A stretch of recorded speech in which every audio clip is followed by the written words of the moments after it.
Hello माँ। मैं दिनेश बोल रहा हूँ। कैसी हो माँ? मैं ठीक हूँ बेटे। ये बताओ तुम और बहू दोनों कैसे हो? हम दोनों ठीक हैं। माँ आपकी बहुत याद आती है।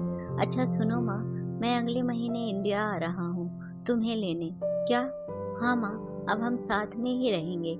रेखा कह रही थी माँ जी को अमेरिका ले आओ, वहाँ अकेली बहुत परेशान हो रही होंगी। हेलो, सुन रही हो माँ? हाँ हाँ बेटे। बूढ़ी आंखों से खुशी के आंसू बह निकले।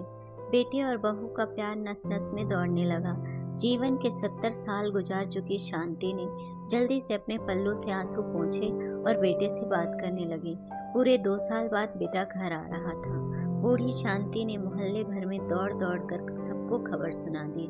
सभी खुश थे कि चलो बुढ़ापा चैन से बेटे और बहू के साथ गुजर जाएगा। दिनेश अकेला आया था।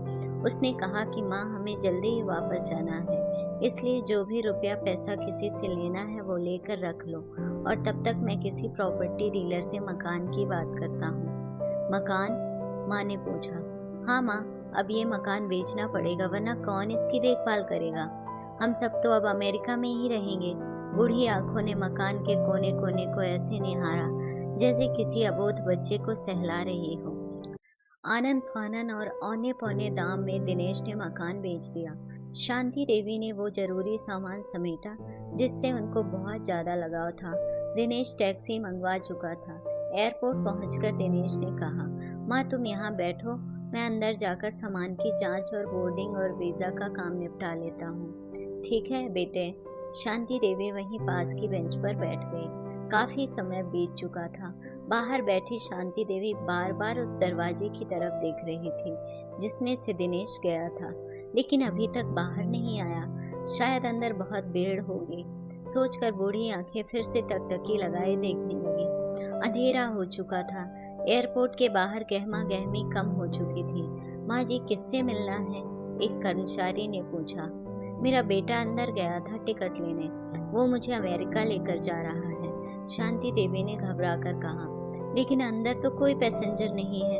अमेरिका जाने वाली फ्लाइट तो दोपहर में ही चली गई। क्या नाम था आपके बेटे का? कर्मचारी ने सवाल किया। दिनेश। शांति के चेहरे पर चिंता की लकीरें उभर आई।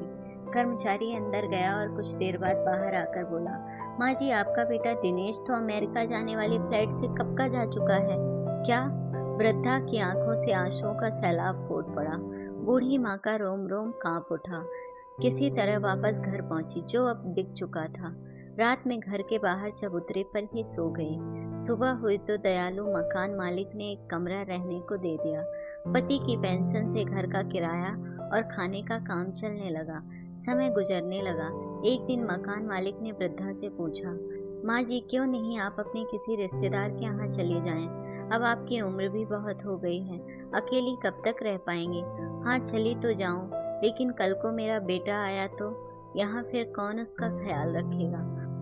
आंख से आंसू आने लग गए दोस्तों। अगर आपको हमारी स्टोरी अच्छी लगी हो तो अपने दोस्तों के साथ भी शेयर कीजिए और कमेंट में ज़रूर बताइए कि कैसी लगी ये कहानी। और हाँ, चैनल को सब्सक्राइब करना ना भूलें।